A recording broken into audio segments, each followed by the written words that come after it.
third step of a process is the risk treatment plan. This phase aims to reduce the expected effects of risks actively. In literature, active reactions to risks are classified into three types: avoid, transfer, and mitigate.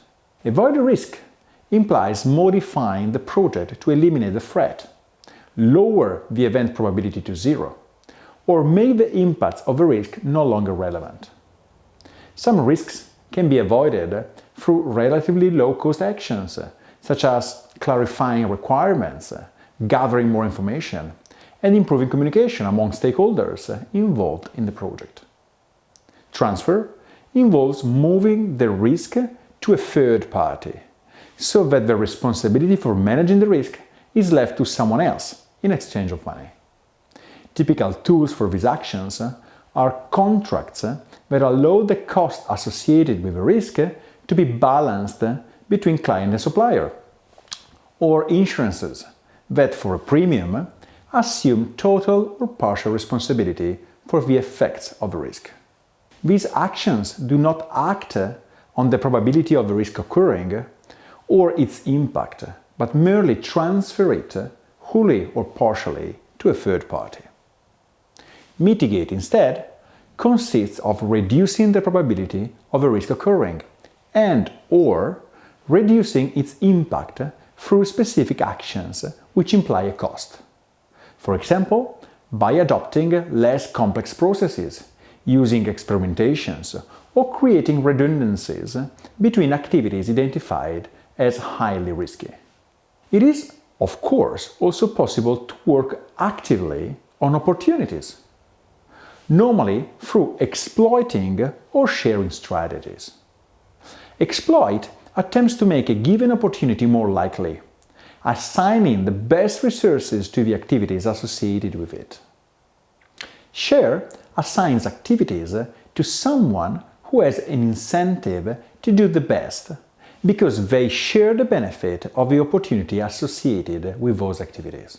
For example, asking a supplier to produce more components than expected in order to convince him to create a dedicated production line, reducing logistic cost and speeding up the flow between the firm and the supplier. The choice to avoid, mitigate, or transfer requires a careful evaluation. These strategies are associated with a fixed cost.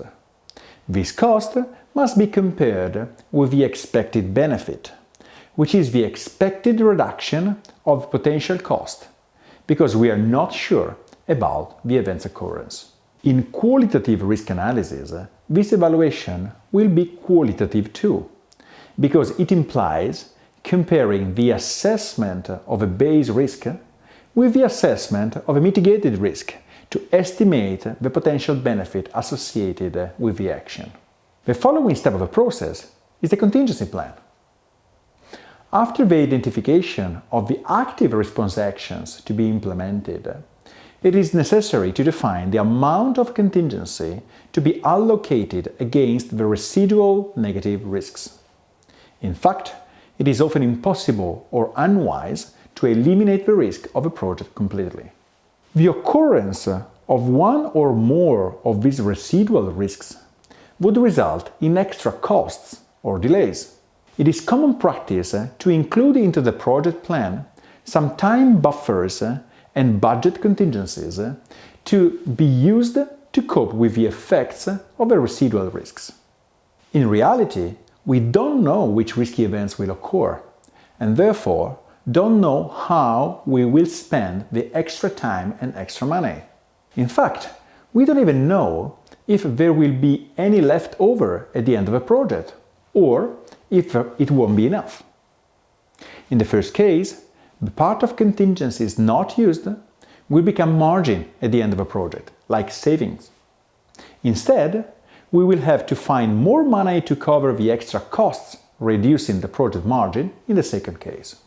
It is important to note that, strictly speaking, contingency management is not real risk management, but only risk coverage. In other words, while mitigations create value by increasing the project margin, contingencies limit themselves to forecasting the project cost and the cost of uncertainty. Therefore, it would be more opportune to classify the contingencies as instruments for planning the impact of the uncertainty rather than as instruments for managing the risk. The final step of the process is risk monitoring, reporting, and review. Risk management is a continuous process that starts at the beginning of the project and finishes at the end of the project. Risk monitoring consists of monitoring the risk identified in the planning stage, verifying the implementation of the response actions, and the related contingency management, their consumption or eventual resettlement. The risks estimated in the initial phase must be appropriately monitored and updated. If necessary, new risks can be identified during the project in light of new information and events that emerge during the development. In the attached documents, you can find an example of a risk register that includes a part of risk definition with the correct syntax due to if, then, a part of risk assessment, a part for mitigation with also the assessment of a mitigated risk, and the part related to contingency allocated to the project against the residual risk. Obviously, this is only a basic model that you can modify and improve according to your specific needs.